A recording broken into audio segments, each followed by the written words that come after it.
자, 국어 원격 수업 영상 강의 두 번째 시간이고요. 선생님이 들은 바에 의하면 첫 번째 영상 수업이 50분을 꽉 채운 바람에 여러분들이 굉장히 좋아했다는 얘기 들었어요.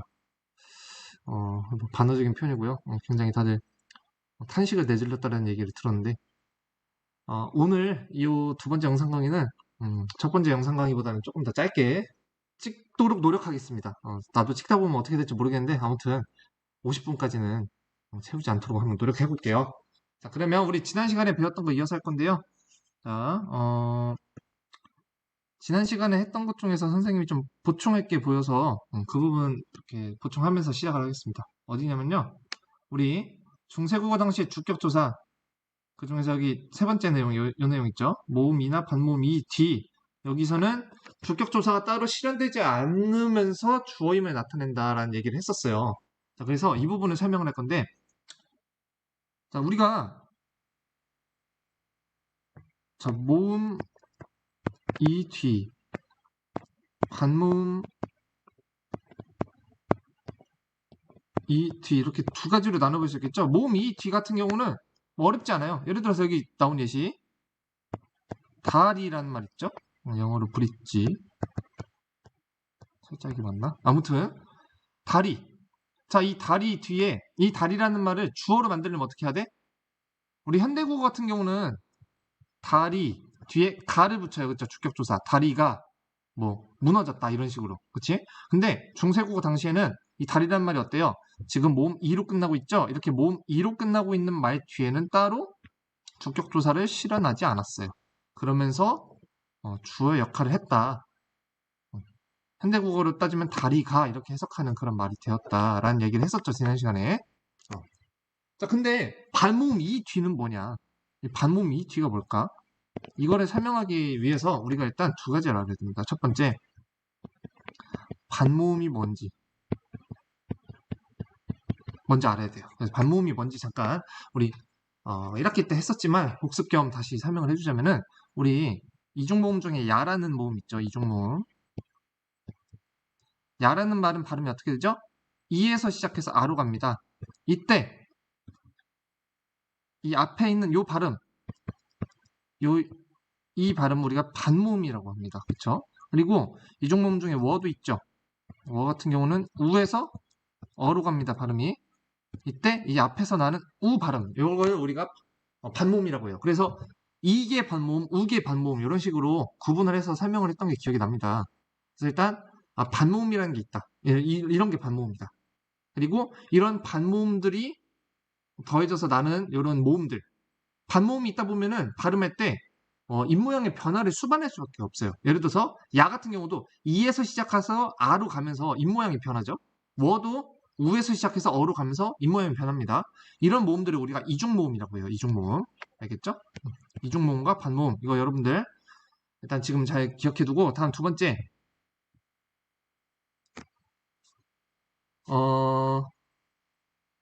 자, 중세국어 당시에 썼던 이 에와 요 두 모음 있죠? 얘네는 지금 현대국어 기준으로는 얘네는 이중모음입니까? 단모음입니까? 단모음이라는 것은 이중모음과 이제 상대적인 개념인데 입모양의 변화를 수반하지 않고 한 번에 낼 수 있는 모음들이에요. 아, 오, 이 이런 애들, 이런 애들. 현대국어에서는 에와 에는 뭐예요? 단모음입니다. 그냥 한 번에 발음할 수 있어요. 이런 식으로. 자, 근데 중세국어 당시에는 얘네가 이중모음이었어요.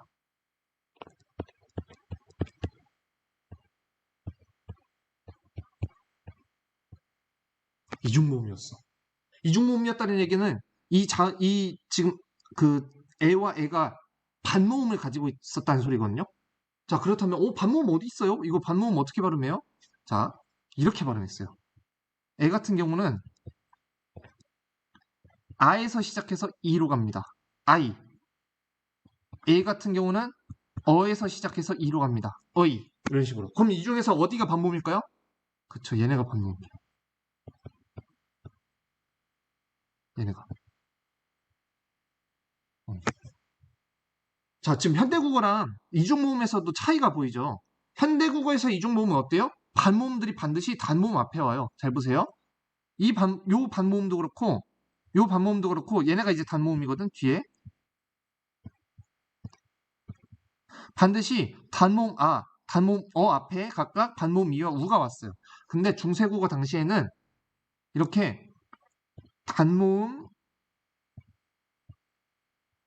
뒤에 반모음이 오기도 했다. 알겠죠? 그래서 단모음 뒤에 반모음이 온 형태로 I, 이거는 어이 이렇게 읽는 거예요. 알겠지? 그래서 여러분들 다시 한번 반모음이란 뭔지 잘 기억해두고 중세국어 당시에는 우리 지금 현대국어에서 에로 발음하는 요 모음들이 이중모음이었다. 이중모음이었다. 그래서 각각 I, 어이 이렇게 발음을 했었다. 자, 그리고 한 가지 좀만 더 얘기를 하자면 이 중세국어 당시에 이중모음이었던 이 에는 근대국어에 와서 단모음으로 변합니다. 단모음으로 변화. 그래서 지금 우리 현대국어에서는 이제 근대국어 때 단모음으로 변했으니까 우리 현대국어 체계 안에서는 에와 에가 이제 단모음에 포함이 되어 있는 거예요. 근대국어 당시에 단모음으로 변화했다. 자, 그렇다면은 이제 반모음 이 뒤란 말이 무슨 말인지 알겠죠? 이런 거예요. 예를 들어서 칸이 모자라네. 잠깐만. 예를 들어서 이겁니다. 지금 여기 보고 있어요. 새라는 말 있죠. 새. 버드. 자, 이 새라는 말을 지금 우리 중세국어 당시에 에와 에가 각각 이중모음이라고 그랬어. 이거 발음 실제로 어떻게 쓸까요? 사이 이렇게 발음했겠죠. 사이. 새가 아니라 사이. 자, 그리고 이 사이라는 말은 지금 뭐로 끝나고 있죠? 반모음 이로 끝나고 있죠. 사, 이 이런 식으로. 그치? 그래서 반모음 이로 끝나고 있다. 반모음 이.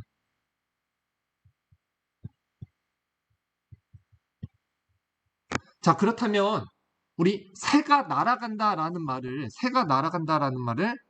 중세국어대로 표기를 하자면 어떻게 쓸 수 있을까요? 자, 아이고 쌤이 이거 판서를 막 하다 보니까 위에다 적어볼게요. 새가 자 현대국어 새가 날아가다 로 써볼게요. 자, 이거 중세국어 때는 어떻게 썼을까요? 새 뒤에 주격조사 붙여 안 붙여? 안 붙이지. 왜? 반모음이 이로 끝났으니까 뒤에 주격조사 따로 실현하지 않아요. 새 그리고 아마 날아가다 이렇게 썼던 것 같아요. 중세국어 날아가다 이렇게 썼다라는 얘기죠. 새 날아가다 여기 뒤에 이거는 이제 안 썼다라는 얘기야. 그냥 여러분들 헷갈릴지 모르니까 지워버릴게요. 우리 현대국어로 새가 날아가다라는 말을 중세국어 당시에는 이렇게 썼을 것이다. 새 날아가다. 알겠죠? 그래서 반모음 이 뒤가 도대체 무슨 말이냐라는 거에 대한 보충 설명을 했고요. 다시 한번 여러분들 잘 기억해 두세요. 중세국어 당시에는 에와 현대국어에서의 에와 에가 이중모음이었다. 각각 I, 어이로 발음했고 이 모음들은 근대국어 때 단모음으로 변화했다. 그래서 현대국어에서도 단모음 체계 안에 포함이 되어 있다. 이렇게 기억을 하면 되겠습니다. 그래서 아마 여러분들 그 김차균 교수님께서 읽으셨던 거 그거 자세히 들은 사람들은 아마 느꼈을 거예요. 세종 어제 이 말을 셔이종 어저이 이렇게 읽으셨거든요. 이게 뭐냐면은 여기 말했던 당시 에와 에가 이중모음이었기 때문에 반모음이 뒤에 오는 이중모음이었기 때문에 그렇게 읽으신 겁니다. 자, 그러면 자, 오늘 이제 그 공부의 내용 같이 보도록 하겠습니다.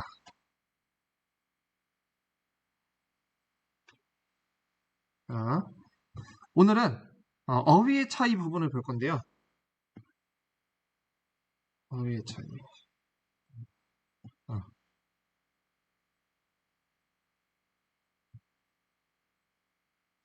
자, 여기 볼게요.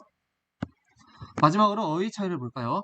중세국어에 쓰인 어휘 중에는 형태나 의미가 현대국어와 다른 것이 있어요. 자, 형태나 의미. 그러니까 어휘가 어떤 차이가 있는지 살펴볼 때 일단 형태에서의 차이를 우리가 살펴볼 수 있고요. 두 번째로 의미에서의 차이를 살펴볼 수 있겠죠. 자, 어제 현대어플에서 알 수 있듯이 자 예를 들어서 서르란 말이 있었어요. 서르 사마띠 아니할세 할 때 그쵸? 서르라는 말은 현대국어의 서로를 뜻하는 말입니다. 그쵸? 그 보면은 형태는 다르죠. 여기는 르고 로죠. 그래서 형태면에서는 차이가 있지만 의미면에서는 어때요? 의미면에서는 차이가 없다. 그런 얘기를 하고 있는 거고요. 다음 두 번째로 반면에 형태는 비슷하지만 현대국어에서 그 의미가 달라진 어휘도 있다 됐죠? 어린이라는 말인데 어린이라는 말은 지금 중세국어 당시에도 어린이라는 말이 있었고 지금 현대국어에서도 어린이라는 말이 있죠. 중세국어 당시엔 근데 어떤 뜻으로 쓰였다? 여기 보니까 어리석은 그치? 반면 현대국어에서는 나이가 적은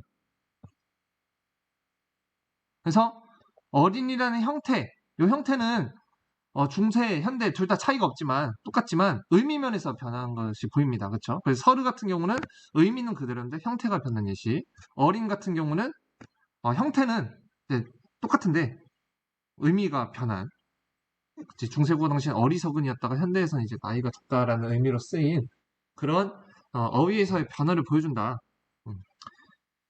자, 그래서 이런 예시가 지금 여기 소개하고 있는 것뿐만 아니라 더 많이 있어요. 그쵸? 지금 여러분들도 어제 읽어봐서 알겠지만 굉장히 많이 있죠. 그거를 선생님이 또 몇 가지 정리를 해왔습니다. 그걸 같이 볼 건데 이것도 선생님이 좀 따로 만든 보충 자료예요. 이것도 저기 학교 홈페이지에다 올려놓겠습니다. 여러분들 그 교과서 PDF 파일도 그렇고 선생님이 중간중간 띄우는 이런 그 보충 자료도 그렇고 학교 홈페이지에 다 올려놨어요. 요거를 내가 안내를 제대로 못했던 것 같아. 그 필요한 사람들은 다운받아서 쓰거나 아니면은 뭐 출력할 수 있는 사람 출력해서 쓰면 되고 만약에 여의치 않은 사람들은 일단 지금 필요한 내용들은 잘 메모해뒀다가 나중에 선생님이 학교에서 프린트 나눠주면 거기다 이제 옮겨서 적으면 될 것 같아요. 자, 세종어제 훈민정 속 다시 세종어제 훈민정음 어지성 어휘의 차이 해가지고 몇 가지 정리해봤습니다. 방금 전에 봤던 우리 서르 같은 경우는 의미면에서는 현대국어, 중세국어 둘 다 차이가 없는데 이제 형태가 좀 변했죠. 서르에서 서로고. 다음 어리다라는 말도 방금 했죠. 어리다. 이제 그 어리석다라는 의미로 쓰였었는데 현대국어에서 나이가 적다로 이렇게 변했죠. 이렇게 변한 것들 화살표로 표시해볼까요? 다음 마참내라는 말이 있죠. 우리 그 저기 이중모음이라는 거 배웠으니까 마참나이 이렇게 읽어야겠죠. 마참나이 같은 경우는 현대국어로 따지면 마침내라는 뜻이고요. 이 마침내를 사전에 검색하면 이런 뜻입니다. 드디어 마지막에는. 그렇죠? 그리고 현대국어에서도 마찬가지예요. 그냥 드디어 마지막에는 이라는 의미를 가지고 있는데 뭐가 변했습니까? 형태가 변했네요. 의미는 그대로고. 이게 또 아레아가 근대국어 때 가서 점점 이제 없어지기 시작하면서 다른 모음으로 변해요. 뭐 아로 변하기도 하고 의로 변하기도 하고 뭐 이렇게 변하는 모습을 보이는데 그러다 보니까 지금 우리 현대국어에서 쓰는 마침내라는 그런 형태가 되었다. 이걸 알면 될 것 같고요. 자, 다음 어여삐라는 말이 있습니다. 어여삐라는 말은 이제 불쌍히라는 뜻을 가지고 있어. 그래서 우리 그 세종대왕의 애민정신이 드러나는 부분 어여삐 여겨라는 부분이 있었죠. 자, 이 어여삐라는 말은 현대국어에서는 형태가 이렇게 바뀌었어요. 어여삐. 그리고 참고로 말하자면 어여쁘다라는 말이 있었고 지금 이게 현대국어에서 어여쁘다가 됐죠. 어여쁘다. 자, 근데 이 어여쁘다라는 말, 어여삐라는 말은 지금 현대국어에서 어떤 의미로 쓰여요? 불쌍하다, 불쌍히라는 말이 아니라 예쁘게라는 뜻이죠. 어여삐 여기다. 뭐 예를 들어서 선생님께서 학생들을 어여삐 여기신다 하면은 학생들을 불쌍히 여기는 게 아니라 예쁘게 예뻐서 어쩔 줄 모르는 그런 느낌이라고 볼 수 있겠죠. 그래서 의미에서도 변화가 보입니다. 그러면은 이 어얏비라는 말은 현대국어로 오면서 형태도 변했고 의미도 변한 것으로 볼 수 있겠죠. 어얏비. 자, 참 이거 설명한다는 걸 깜빡했네. 자, 잠깐 다시 돌아와서 이 어리다 요 말 있죠? 그 어린 백성이 할 때 그 어린인데 선생님 기본형으로 어리다라고 써놓은 거예요. 자, 이때 어린이라는 말 자체도 우리 그 현대국어 문법이랑 똑같습니다. 어리다라는 말 어간 뒤에 관형사형어미 니은이 온 형태죠. 이거 어간이고 이거는 뭐야? 관형사형어미. 어린이란 말이 백성이란 말을 꾸며주고 있죠. 어미, 어미, 아이, 어미. 이런 형태고요. 그리고 어여삐라는 말도 이제 그 어여삐라는 말은 이제 부사인데요. 원래는 어여쁘다라는 말이 있어요. 그 어여쁘다라는 말 뒤에 이게 어근이야. 이건 어근. 얘는 뭐예요? 부사파생 접사입니다. 현대국어랑 똑같죠? 우리 이거 배웠었잖아. 부사파생 접사 붙어가지고 이나 히 붙어가지고 부사되는 것도 배웠었잖아요. 이것도 마찬가지예요. 어여쁘라는 어근 뒤에 부사파생 접사 이가 붙어가지고 어여삐라는 부사가 만들어진 거예요. 알겠죠? 여기 이것도 마찬가지죠. 어여삐, 어여쁘다. 이 어근 뒤에 어근 뒤에 이라는 부사파생 접사가 붙어서 만들어진 어여삐라는 부사입니다. 알겠죠? 그래서 선생님 이거 왜 얘기했냐면은 중세국어 때도 마찬가지로 우리 배웠던 거 어간 뒤에 어미 와서 활용되는 모습 그리고 저기 어근 뒤에 파생접사 와가지고 새로운 품사의 단어가 만들어지는 모습 이런 것들이 중세국어 당시에도 있었다라는 거 그냥 잠깐 보여준 겁니다. 자, 계속 보겠습니다. 다음 놈 못할 놈이 하니라 할 때 그 놈이라는 말인데요. 이렇게 저기 뭐야 어지에는 뭐뭐 놈이 하니라 할 때 놈이라는 말로 나왔죠. 이게 놈 뒤에 주격조사 이가 붙어있는 형태인데요. 주격조사 이. 자, 놈이라는 말은 중세국어 당시엔 사람이란 뜻이었어요. 자, 근데 우리 지금 현대국어에서는 놈 하면은 어떤 의미를 주로 가리키죠? 남자를 낮잡아 이런 말, 저놈이 말이야 할 때 그 놈으로 쓰이죠. 그치? 그래서 형태는 그대로인데 의미가 이렇게 변한 모습이 보입니다. 사람에서 남자를 낮잡아 이런 말 이렇게 변한 게 보이고요. 다음 맹갈다라는 말인데 우리 그 어지에는 맹가노니라는 말로 나왔어요. 그쵸? 28자를 맹가노니 이렇게 있었어. 이 맹가노니의 기본형이 맹갈다입니다. 맹갈다. 무슨 뜻이야? 만들다예요. 만들다. 자, 근데 지금 현대국어에서는 어떤 형태를 쓰고 있죠? 만들다 라는 형태로 쓰이고 있죠. 뭔가 이렇게 뭐 제작하다, 뭔가 어떤 뭐 사물을 만들거나 뭐 없었던 뭐 글이나 작품 같은 것들을 짓거나 이런 것들을 우리가 만들다 이렇게 부르잖아요. 그래서 이거는 의미는 그대로인데 단어의 어휘의 형태가 바뀐 그런 예시로 볼 수 있을 것 같고 우리 이 맹글다의 흔적이 방언에 남아 있어요. 그래서 야, 잘 좀 맹글어봐 이런 식으로 방언 같은 데서 쓰는 예시 아마 여러분들 들어본 적 있을 것 같은데 방언에 흔적이 남아 있다. 자, 다음. 자, 하다. 아래아가 있는 하다고요. 우리 그 어지에는 홀베이셔도 할 때, 홀바이셔도 그 부분이나 못할 놈이 하니라 하고자 할 따름이니라 할 때 이 하다 요 단어가 이렇게 활용이 됐어요. 이건 기본형이고 이거는 어지에 활용된 형태를 쓴 겁니다. 하다라는 말 뒤에 이게 관형사용어이거든요. 어간이고 그래서 할 이렇게 쓴 겁니다. 알겠죠? 그래서 기본형은 하다예요. 하다. 그러니까 현대국어로 따지면은 뭐 오늘 할 일 할 때 이 할이랑 같은 거야. 알겠지? 이건 원래 하다잖아요. 일을 하다 할 때 그 하다잖아요. 근데 이게 지금 관형사용어미에 의해서 할 이렇게 활용된 것처럼 중세국어에서도 이렇게 활용되는 모습을 보인다.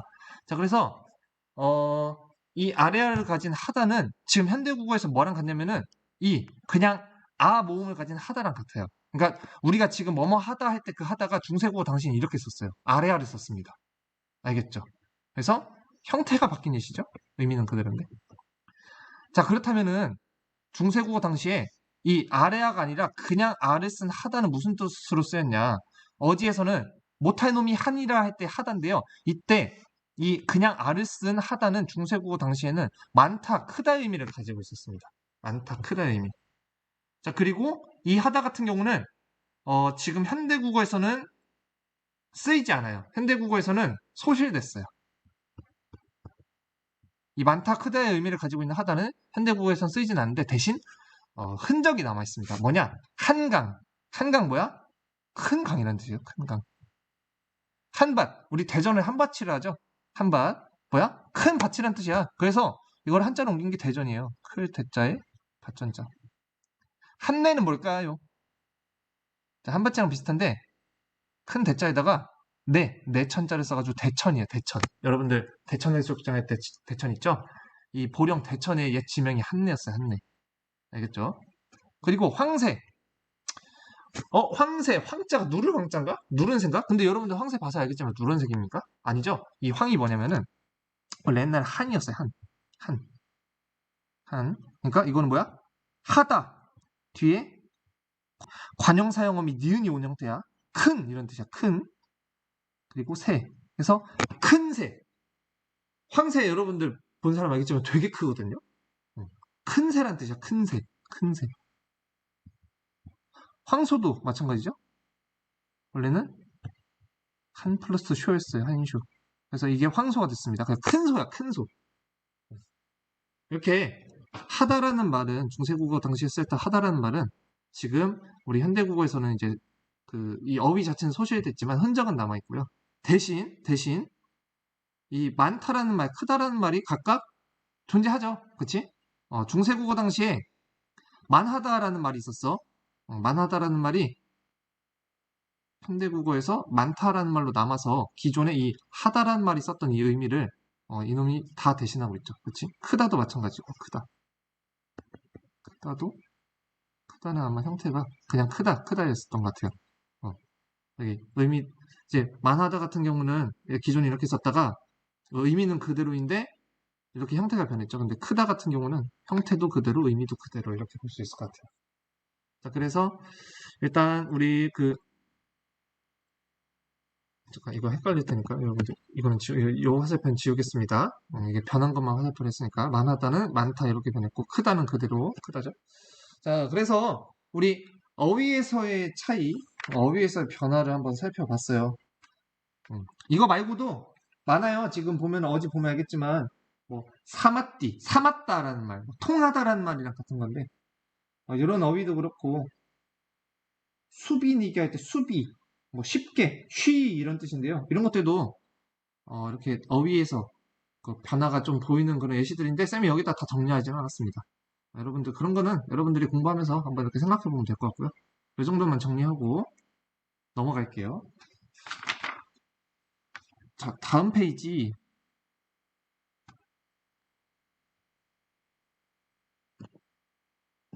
자, 지금까지 중세국어와 현대국어의 표기 및 의문, 문법, 어휘의 차이를 살펴봤는데요. 이를 통해 언어가 시간의 흐름에 따라 변한다는 것을 알 수 있었을 거예요. 이러한 특성을 뭐라고 한댔죠? 언어의 역사성이라고 한다. 우리 대한민국이라는 나라가 있기까지 여러 왕조들이 이렇게 세워지고 발전하고 유지되다가 이렇게 망하기도 하고 다른 새로운 왕조가 들어서고 했던 것처럼 언어도 역시 마찬가지다. 생겼다가 유지 발전됐다가 또는 쇠퇴했다가 뭐 아예 없어져 버리기도 하고 이런 식으로 언어 역시 역사성을 띠고 있습니다. 여러분들이 국어의 역사를 탐구하는 과정에서 선인들의 삶을 이해하고 국어의 소중함도 느꼈길 바랍니다. 여러분들도 느꼈으면 좋겠는데 쌤이 지금 수업하는 내용들이 쉽지 않은 내용 같아서 여러분들이 잘 느꼈는지 모르겠어요. 아무튼 바램입니다. 바램. 자, 다음 이어서 국어의 오늘 부분 볼 건데요. 제 2강 돼 있죠? 이 부분은 이렇게 뭐 전문적으로 이렇게 우리가 이렇게 이렇게 뭐 전문적으로 배울 내용이 있는 부분 아니어서 금방 끝날 것 같아요. 한번 보겠습니다. 이번 시간에는 오늘날 세계 속 한국어의 위상이 어떤지, 자, 세계 속 한국어의 위상에 대해서 얘기하는 그런 부분이고요. 다음 그래프를 보면서 한번 얘기를 해보자고 하고 있죠. 자, 지금 보니까 한국어 능력시험 지원자 수랑 세종학당 학생 수 이렇게 나와 있죠. 그래프가. 그리고 점점 상승하는 그래프입니다. 자, 이 그래프는 한국어 능력시험 토픽이라고 읽겠죠. 우리 여러분들 뭐 일본어 능력시험 같은 경우는 JLPT라고 하나?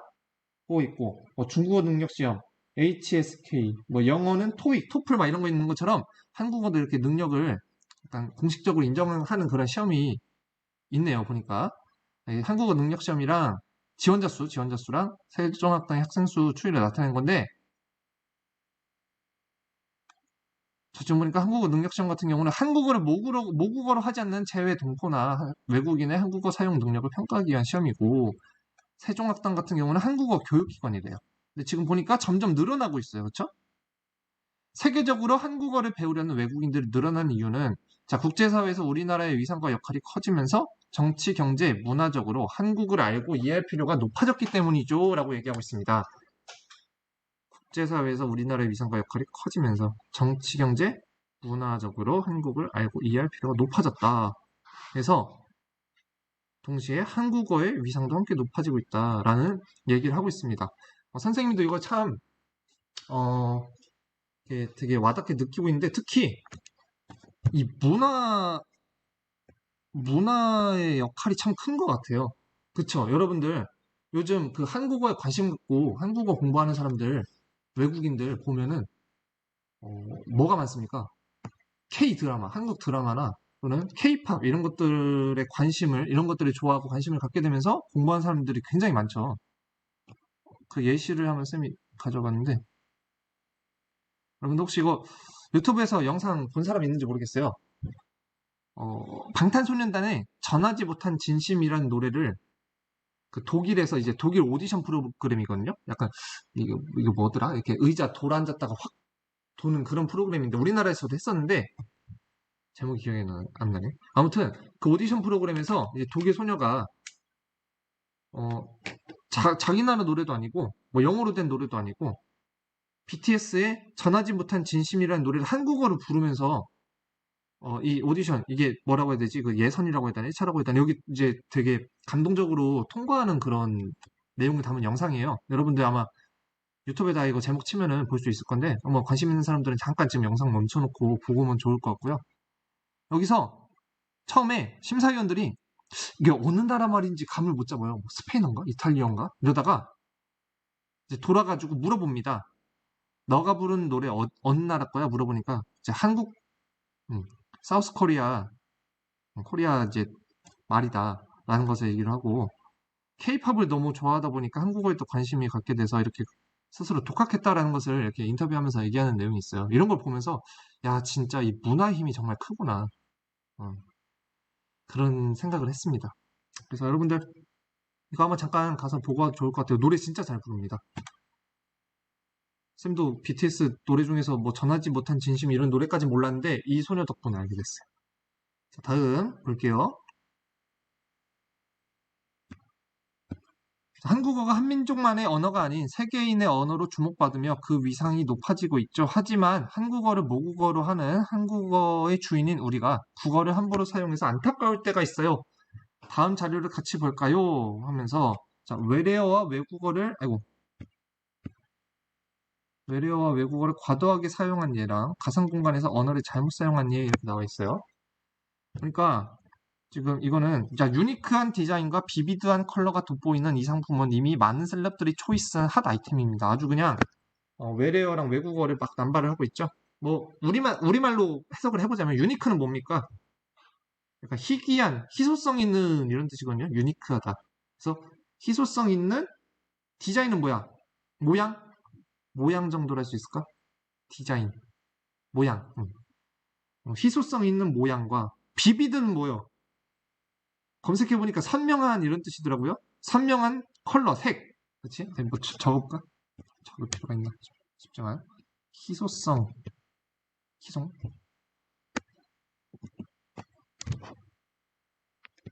희소성 있는 모양과 비비드는 뭐예요? 선명한 색이 돋보이는 이 상품은 이미 많은 셀럽은 뭐예요? 셀럽이 되고 싶어 할 때 그 셀럽. 그, 유명인사 정도 되겠죠? 유명인사. 유명인사들이 선택한 핫 아이템은 뭐예요? 인기 상품 정도 될까요? 인기 상품. 빛이 나게 팔리는 인기 상품. 이 정도로 해석을 해볼 수 있을 것 같은데, 이렇게 얼마든지 우리 그 외래어나 외국어 아닌 이제 우리말 어휘 가지고 표현할 수 있는 거를 이렇게 외래어나 외국어를 너무 과도하게 사용한 예시로 보이죠? 그죠? 그래서 이것과 관련된 내용을 잠깐 밑에서 보자면은, 음, 아니다. 이거 저기 예시 한번 다 보고 나서 보겠습니다. 가상 공간에서 언어를 잘못 사용한 예 같은 경우는 뭐 이응 디귿 어디 이런 뜻 같죠? 지읒은 집인 것 같고 안 나와 짐 기억은 뭡니까? 지금 고고 지금 나가 이런 뜻이겠고 응응 언능아 이렇게 쓰는데 여러분들 뭐 되게 카톡이나 SNS 이런 데서 뭐 DM 같은 거 할 때 이렇게 초성만 써가지고 의사소통하는 경우 되게 많이 있죠. 이거보다 더 심각한 예시를 쌤이 가져왔는데요. 뭐냐면 어디 있어?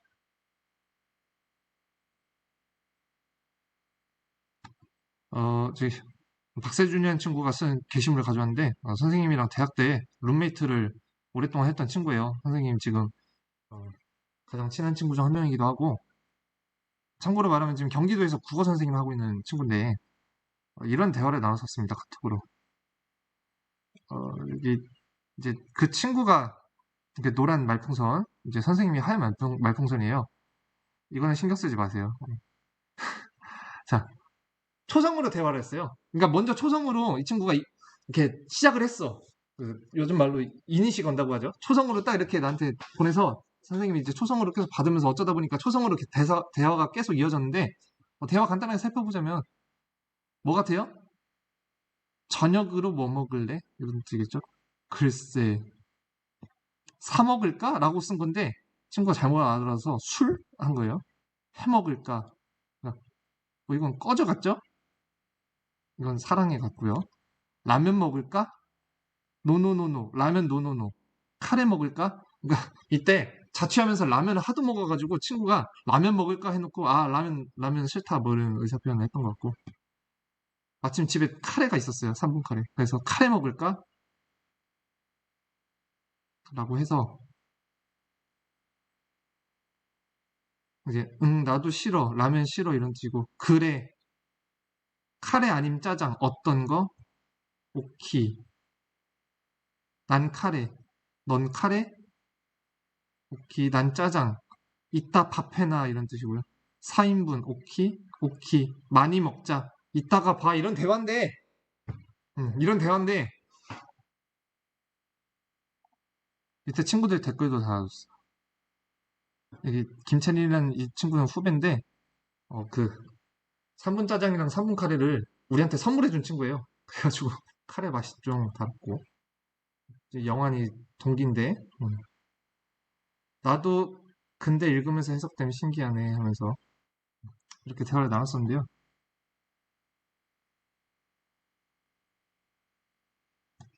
이거 보면서 이게 뭐야 싶은 사람도 있을 거예요. 근데 선생님은 그렇게 생각해요.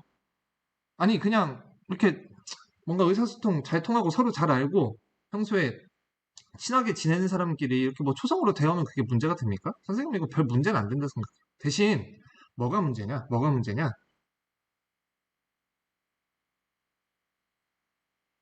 이게 중요하다 생각합니다. 외래어 외국어도 그렇고 이런 초성만 사용하는 또는 뭐 초성뿐만 아니라 유행어라든지 최신 밈 막 이런 것들 줄임말 이런 것들은 뭐 쓰는 게 나쁜 건 아니야. 근데 이게 중요해요. 상황에 맞게 그리고 적당히. 난 이 두 가지만 지키면은 별 문제 없다 생각하거든요. 아니 그리고 그냥 평소 친구랑 이렇게 그냥 평범하게 대화 나눌 수도 있겠지만 이런 초성 같은 거 써가면서 재미도 있잖아요. 약간 의사소통에다가 어떤 유의성을 더해주는 요소라 생각을 해요. 그래서 이렇게 그냥 상황에 맞게 상대가 누군지, 지금 어떤 상황인지, 어떤 분위기인지 이런 것들을 고려해가면서 적당히만 사용하면 별 문제 없다 생각합니다. 이때 상황이라는 말은 여러 가지를 포함하는 말이에요. 상대가 누군지, 뭐 지금 이 의사소통 분위기는 어떤지, 공간은 어떤지, 시간은 어떤지 여러 가지를 포함하는 말이거든요. 상황이라는 게. 그래서 이런 것들을 종합적으로 잘 고려해서 적당히 적절하게만 쓰면은 쓰면은 별 문제가 안 될 것 같다라는 생각입니다. 자, 그러면 여기 한번 그냥 읽어볼게요. 왼쪽 자료는 외래어나 외국어를 불필요하게 많이 사용한 예고, 오른쪽 자료는 가상 공간에서 규범에 맞지 않는 표현을 사용한 예입니다. 최근에는 이런 부적절한 표현을 일상생활에서까지 사용하는 경우가 있어 문제가 되고 있어요. 그치, 일상생활이라는 게 방금 말했던 것처럼 이런 말을 했을 때 서로 잘 의사소통이 될 수 있는 상대면 상관없어요. 근데 그런 거 없이 그런 상대 이런 것들을 상대방 청자를 전혀 고려하지 않고 사용할 경우는 이제 의사소통에서 문제가 될 수 있겠죠. 이렇게 국어를 잘못 사용하면 의사소통을 방해할 뿐만 아니라 상대방의 기분을 언짢게 할 수도 있어요. 그치? 뭔 소리 하는 거야? 근데 만약에 이런 그 어떤 말 가지고 잘 그 대화가 통하는 사람이야. 그러면은 전혀 문제가 되지 않겠죠? 더 나아가 국어의 발전을 가로막는 일이기도 합니다. 그러므로 일상생활에서 꼭 필요한 경우가 아니면 가급적이면 외국어나 불필요한 외래어의 사용을 자제하고 고유어나 순화어를 사용해야 합니다. 라고 되어 있죠. 특히 순화어를 만드는 작업에서 기존에 우리가 잘 쓰지 않았던 우리말 어휘라든지 이런 것들이 재발굴되는 그런 경우도 있거든요. 그러다 보니 이제 우리 그 국어의 발전 같은 거에 기여할 수도 있겠죠. 가상 공간에서도 언어 규범에 맞는 표현을 사용하는 것이 좋겠어요. 다시 한번 얘기하지만 상황에 맞게 적당히 써라. 상대방에 따라 어떤 그 분위기에 따라 공간이나 시간에 따라 그리고 한 가지만 더 더하자면은 그 말하기 상황도 그 두 가지가 크게 존재해요. 말하기 상황 뭐냐면 공식적인 말하기가 있고요. 비공식적 말하기 상황이 있어요. 공식적 말하기는 그런 거죠. 뭐 여러분들 수업 시간에 하는 발표, 연설, 또는 뭐 토의 토론 이런 것들이 공식적인 말하기야. 이런 것들은 어때? 상대에 대한 청자에 대한 예의도 잘 갖춰야 되고 뭐 반말보다는 이제 존댓말을 써야 되고 어휘 같은 것들도 잘 신경 써야 됩니다. 뭐 기존에 뭐 친구들끼리만 쓰는 유행어나 막 이런 것들은 가끔 좀 자제하고 이래야 되는데 비공식적 말하기 상황에서는 이런 거 써도 큰 문제가 되지 않죠. 뭐 친구와의 대화. 근데 대화도 이제 대화 나름인데 뭔가 나랑 이렇게 공유하고 있는 어떤 뭐 배경 지식이라든지 이런 게 많이 없는 친구한테는 내가 알고 있는 유행어 막 남발하면 친구가 못 알아듣겠죠.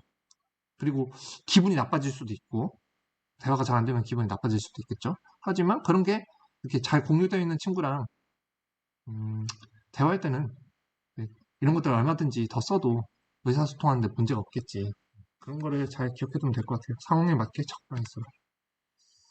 자, 마지막. 모든 언어는 시간의 흐름에 따라 변합니다. 국어도 마찬가지예요. 국어가 앞으로 어떻게 변할지 정확히는 알 수 없지만 현재를 살고 있는 우리는 모두 그 미래를 결정하는 중요한 역할을 하고 있어요. 따라서 우리는 국어의 아름다운 미래를 위해 자신이 국어를 어떻게 사용하고 있는지 생각해보고 국어를 사랑하며 국어의 발전에 기여하는 태도를 지니도록 노력해야 합니다. 하면서 강연을 마무리하고 있습니다.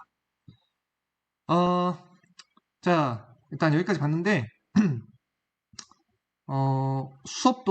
오늘 수업도 여기까지만 할게요. 이제 좀 더 나갔다가는 이제 50분 넘길 것 같아서 딱 40분에 끊도록 하겠습니다. 다들 고생 많았고요. 나머지 수업은 우리 교실에서 얼굴 보고 합시다.